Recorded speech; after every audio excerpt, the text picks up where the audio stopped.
Hello, good evening. I'd like to welcome everybody to this Norfolk and Waveney live Q&A on COVID vaccination and pregnancy. Could we have the next slide, please?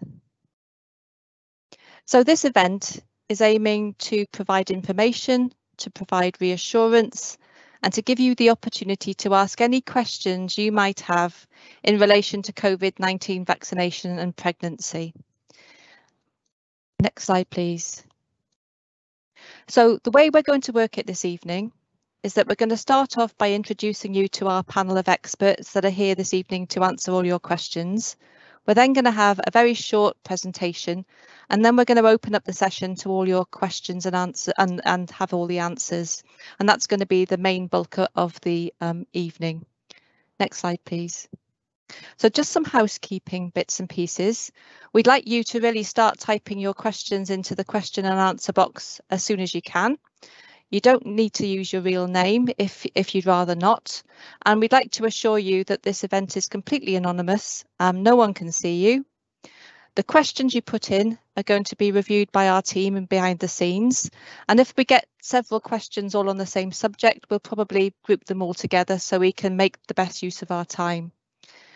We want you to know that we're recording this session and we're going to translate it later into a few other different languages.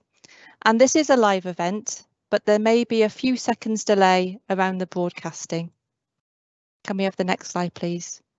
So now we'd like to introduce you to the panel. So firstly, I'll introduce myself. I'm Suzanne Meredith. I'm Deputy Director of Public Health at Norfolk County Council, and I'm the COVID-19 vaccination lead for public health in Norfolk. I'll hand over to Tracy. Hello, my name is Tracy Williams. I'm an advanced nurse practitioner and I'm one of the clinicians on the CCG's governing body with the portfolio for addressing inequalities, prevention, children, young people and maternity. Nice to meet you all this evening. Hand over to Nicola.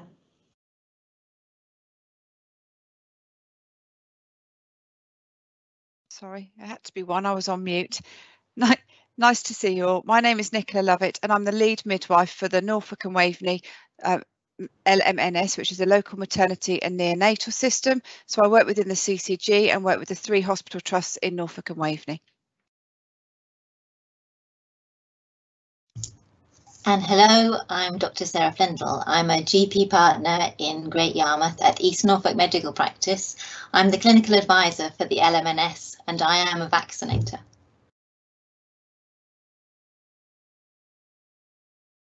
So great. So we're going to start basically looking at the national picture.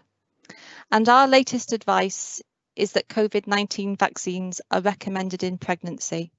And pregnant women are encouraged to have the vaccine because it really is the best way to protect you from COVID-19 and its effects.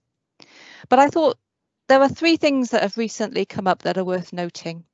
Firstly, we're seeing increasing amounts of research and evidence that is showing that significant numbers of pregnant women in the UK and other countries such as the USA have safely had the vaccine with no serious adverse effects to themselves or their babies. So we're seeing real life evidence coming through that the vaccine is safe. Secondly, we're getting some increasing evidence and from the UK obstetric surveillance system. This is a system that gets lots of information about every pregnancy and monitors its outcomes. And they're reporting back to us that over the months of May to July in this year, of all the ladies who were hospitalised due to COVID complications during pregnancy, 98% of those had not had their vaccine. And there were actually no pregnant women who had both doses of their vaccine were actually admitted to hospital during that time. That's really positive signs to us that the vaccine is working and protecting women, and also that the double vaccination is hopefully proving to be really effective. The third thing that's worth noting is the virus is now spreading more widely in our communities as we're opening up to normal life. And so there's more chance of catching it where we go. And we don't want to scare anyone at this stage. We don't, because we know that most pregnant women, if they catch COVID, will generally have very minor symptoms of COVID. But it's worth noting that there's a small but increasing number of pregnant women who are developing serious illness from COVID-19, and they are getting associated complications in their pregnancies that are really quite serious. And so obviously it's these complications that we're trying to avoid. So this has led to trusted experts across the country, including people from the Royal College of Obstetrics and Gynecology and from the Royal College of Midwives. They are now recommending that all pregnant women are vaccinated, because really the vaccination is the best way to reduce the risk of you getting COVID-19 and then getting seriously unwell with it. That's the whole reason why we're doing it. Could we have the next slide, please? So in Norfolk and Waveney, we know we've got roughly 5,700 pregnant women, and 57% of those have had their first dose of the vaccine, 34% have had the second dose, which isn't really as good as we'd hope for, because when you compare that with the general population, we're looking at top 80s, early 90s%. And so that's really what we want to aim for. We really want to aim for 100% if we could. But we are very happy to see that over the last few weeks, the numbers have almost increased by almost 10%, which is really good news. We strongly would recommend that all pregnant women really consider their options in terms of having the vaccine. But of course, you'll have a lot of questions you want answered before you make that decision. And this is what we're here for tonight. So I'm now going to hand over to Dr. Flindall. Thank you. So this is the sort of questions that I might have in my consultation, and maybe they're some of the things that you've been worrying about. So will my baby be affected by the vaccine? And the simple answer is yes, but in a very positive way. We know, and we've mentioned before just now, that as you progress through your pregnancy, your risk actually increases. And if we vaccinate you, then that risk is considerably reduced. And if we keep you safe, we keep your baby safe. There's the added bonus that by vaccinating, we can give you antibodies. And those antibodies that protect you, some of them will go on to protect your baby before they're born and give their immature developing immune system a big boost, which you can then increase by breastfeeding them for the next few days. Shouldn't I just wait until my baby is born? No, please don't. We've vaccinated millions of people worldwide, and we need you to be vaccinated now for all the reasons that I've just explained. We need you protected early in your pregnancy, and we need to know that your baby is going to have some antibodies too to protect them. What side effects might I have if I have the vaccine? So we know that over 150,000 pregnant ladies have been vaccinated in countries such as the States. So our expectation of the side effects would be exactly the same as any other person of a similar age who wasn't pregnant to yourself. So you're going to feel that achy arm, it's going to be more sore to lie on, a bit more stiff to lift, and you may well feel a little bit hot and you may feel tired.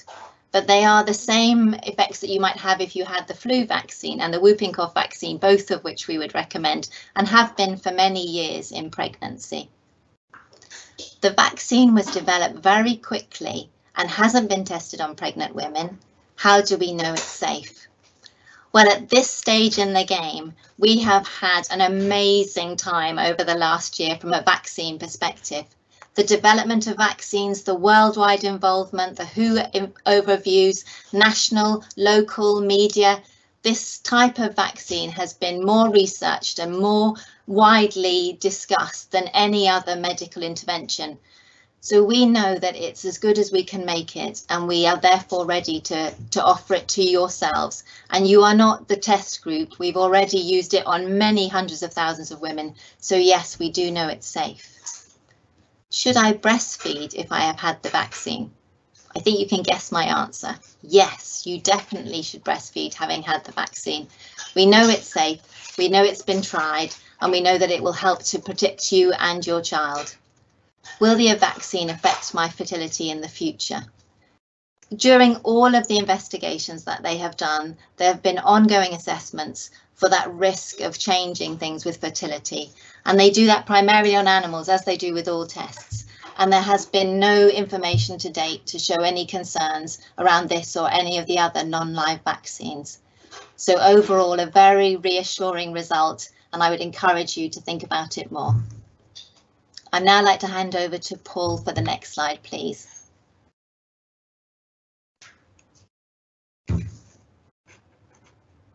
Thank you. So just to introduce myself, my name is Paul Hemingway and I'm Associate Director of Communications and Engagement at Norfolk and Waveney CCG. So we're now on to the part of our webinar this evening, where we're going to open the opportunity to yourselves on the webinar watching to ask any particular questions that you may have about the COVID vaccine during pregnancy and whilst breastfeeding. So we have got a few questions so far.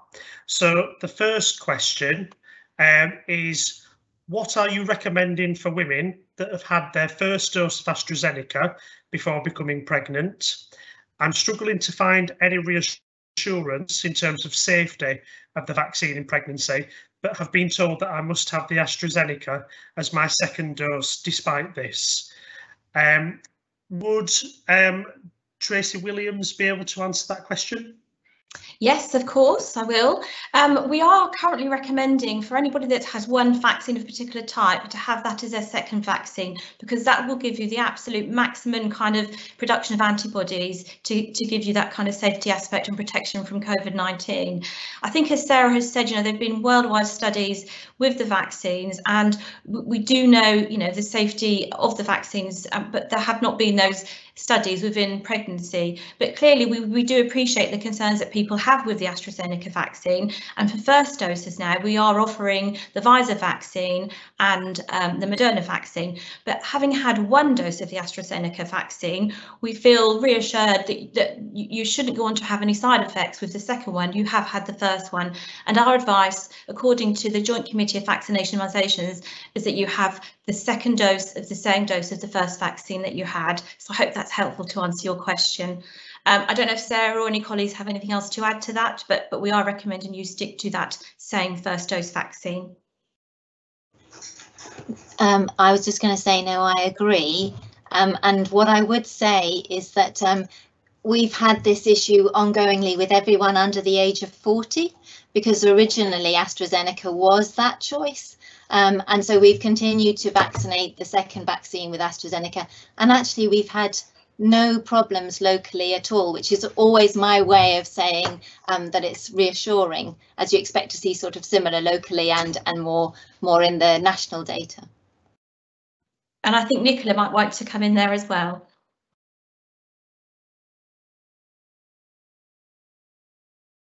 Hello, I'd like to agree as well. I can understand why it might be a concern where you've had the AstraZeneca and read that you wouldn't have had the AstraZeneca had you known you were pregnant at that first dose. But absolutely, where we've seen pregnant ladies coming in having had AstraZeneca as a first dose, they've gone on to have the second dose of the same vaccine, AstraZeneca, with no complications. So I'd absolutely support it and would really recommend don't delay and just get the second dose. That gives you the best protection from the virus. Thank you, Nicola, and thanks, panel, for that answer to that question. We've got another question that's come in, and the question is, what data is there to prove the vaccine is 100% safe for both mother and baby? Suzanne, could you answer that question, please? I can start off. We've touched on this a couple of times already in the presentation about the safety of the vaccine. We know that originally, when the original studies took place, they didn't use pregnant women, because studies don't use pregnant women, just to be on the safe side when they're doing their studies.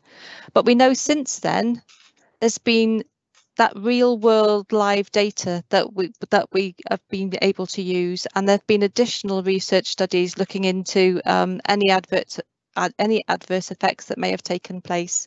So when we're looking at the large number of people that have been vaccinated, particularly in the United States, because that's such a huge country, so over 148,000 people in the United States have been vaccinated, over 62,000 in England and over 4,000 in Scotland. And there is a system in place to make sure any adverse effects are noted and recorded and reported. And there are people constantly reviewing these sort of adverse effects to make sure that nothing is reported in terms of safety that would cause concern. And we've been told no serious adverse effects have shown up in any of these cases. So we are assured that the vaccine is safe. But of course, if anything came up or cropped up in any of these ongoing vaccinations, immediately something would be said or done about it. So we're assured that there is a follow-up system and people are continually monitoring this as well. Thanks. Thank you, Suzanne. Would any other of the panel members like to add to that? I'm just going to say that I think that because it's such a worldwide phenomenon, there is an awful lot of interest driven on just that question: is this safe, and how, and the long-term monitoring. So if anything is going to be checked on, it's going to be this vaccine. Thank you very much.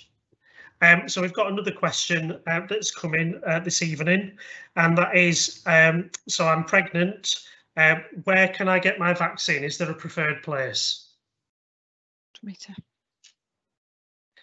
Can I ask Dr. Flindall to respond to that one? You can do, but I understand that Nicola would like to answer, but yes, I'll happily. Sorry, I couldn't. Oh, sorry, I couldn't answer, taking my box quick enough. You can have your vaccine anywhere where they offer vaccines, but if you're anxious and want to talk to a midwife first, all of our 3 acute hospital trusts now have sessions where they have vaccinators present within their antenatal clinic. So I suggest that you talk to the midwife or phone your antenatal clinic and ask when that's going to be, so you can go and have your vaccine there. The other places at the hospitals where they're not necessarily on the same days giving vaccines in the antenatal clinic, the vaccines in the hospitals can be given within their on-site hubs, and you can ask for a fast pass for that. So it's so important that we can give you a red card, your midwife can give you a red card where you can go and jump the queue. So you can jump the queue within a normal vaccination hub and get to the front of the queue within the hospital sites. But if you can't get to the hospital, you can have your vaccine at any of the sites and the hubs right across Norfolk and Waveney. They will ask you if you're pregnant, they will talk to you and then administer the vaccination. If you've got any more questions before you have it and you're on site, you can ask them to contact the LMNS and one of our midwives will talk to you as well. We can ring you back, but that won't be in real time. That'll be with a little delay. But essentially, it's so important to us that any vaccinators will give you the vaccine. Thank you very much, Nicola. That's very helpful. And we've got another question, and the question is, I'm currently trying to get pregnant. I've had the first dose of the COVID-19 vaccination. Should I delay pregnancy until after the second dose? And Tracy Williams? Yes, happy to answer. I would say I don't think, we know people have concerns about fertility, but absolutely get that second vaccination as soon as you can to get yourself protected. Absolutely, in early stages of pregnancy, when up to 12 weeks, don't think you need to delay it, but have that vaccination, because as soon as you have your vaccination, you will get yourself protected, which is the most important thing. So we'd encourage you to have it in the recommended time period and have that second vaccination. Don't delay. Thank you. And we've got another question. Can I have the vaccine during IVF treatment? And could Dr. Flindall answer that one, please? So according to the Royal College of Obstetrics and Gynecology, the answer is yes. However, if you are under a team, you are probably best just to discuss it with them briefly. I can't think of any reason why not, but maybe you yourself have some special medical reason that would mean that it would be best to just run it past them first. But no, the Royal College specifies that there is no reason. And for the same question as the last lady had, put a bit politely, yes, go ahead. Great, thank you. And then the final question that we've got this evening so far is, what should I do if I develop a reaction to the vaccine? And can Nicola please respond to that one? Certainly, you need to be. I mean, if it's a mild reaction, like Sarah was, Dr. Flindall was talking about earlier, a heavy arm, feeling a little bit headachy, then just take some paracetamol like you would normally. You might just need to have an early night and take some normal analgesia as you would do normally. If it is a severe reaction and a rash where you're quite unwell, you will need to let your GP know, and then you need to be reporting that. But generally, most reactions, like for the whole general population, are going to be just feeling a little under the weather for 24 hours, have a sore injection site sometimes, and feel a little bit heavy in your arm. And normal paracetamol is perfectly safe to take in pregnancy. Thank you very much, Nicola. So that's all the questions that we've had this evening from people that have joined, which is really good to see. If you do have any more questions, please do post them in the question and answer box now. But in the meantime, I'm just going to ask panel members if there's anything else they'd like to add in relation to anything that's been asked or what we've said so far. I would just like to say to anybody that if you have any concerns, any questions, any queries, then please do, make contact with your midwife, make contact with your GP, any clinical person that will be able to give you the answers to your questions and reassurance and support you. We are all here to help you and to help protect your baby. So please, please get in touch with us if you need to. Thank you, Tracy. And just to add to that, from a communications and engagement perspective, there's lots of information on the Just One Norfolk website. So if you do have any questions or queries, please do access that website. As well as that, there's quite a lot of information that's published on a regular basis on the Norfolk and Waveney website, as well as our Facebook and Twitter channels, as well as Instagram. So please do go to those channels if you do have any further questions or answers. And equally, there is contact us, which is nwccg.contactus.nhs.net. So basically, just to finalise, we'd just like to take this opportunity to thank everybody for taking part this evening. A recording of this question and answer session will be posted on the Norfolk and Waveney CCG YouTube page, and what we'll also do is we'll make sure that the recording is audio translated into some key languages across Norfolk and Waveney. We'll also be sharing links to these recordings far and wide.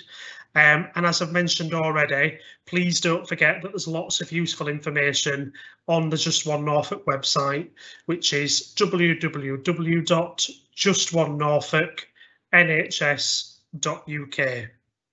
So I'd like to take this opportunity once again to thank everybody for their questions. I hope this has been really helpful, and thank you for joining us this evening. Paul, I know this is a bit like post the event, but there are actually 2 more questions now.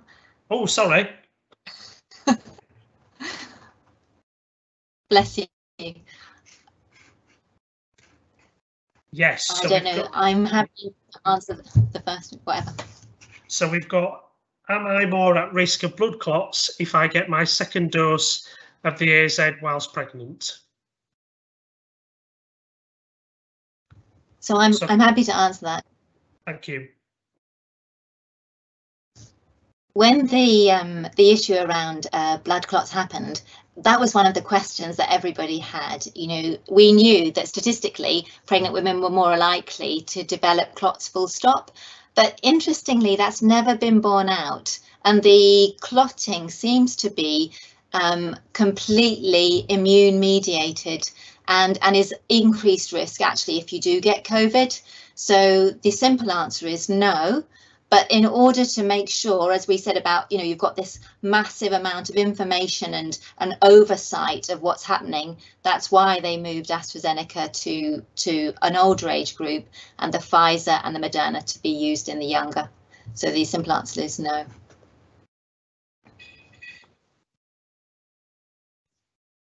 Thank you, Dr. Flindall. And I believe there is one more question. And it is, what would we know if baby has had an allergic reaction? Tracy?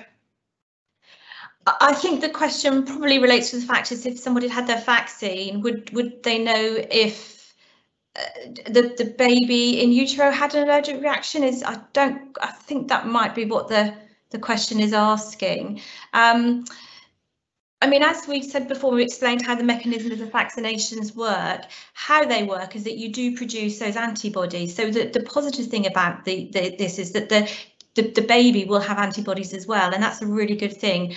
Certainly in pregnancy now, we're using what we call the mRNA vaccines, which is the Pfizer and Moderna, and they are actually in your body for a very short space of time while those antibodies are produced. But we wouldn't be monitoring a baby in utero. That's not something that we would do. And if it was, I guess if you were breastfeeding, for example, were you concerned if again, those same principles would apply about the kind of metabolism of the vaccine, and we wouldn't expect your baby to have any allergic reaction at all if you were breastfeeding after yourself having the vaccination. I hope that's helpful, and colleagues might want to add anything to that.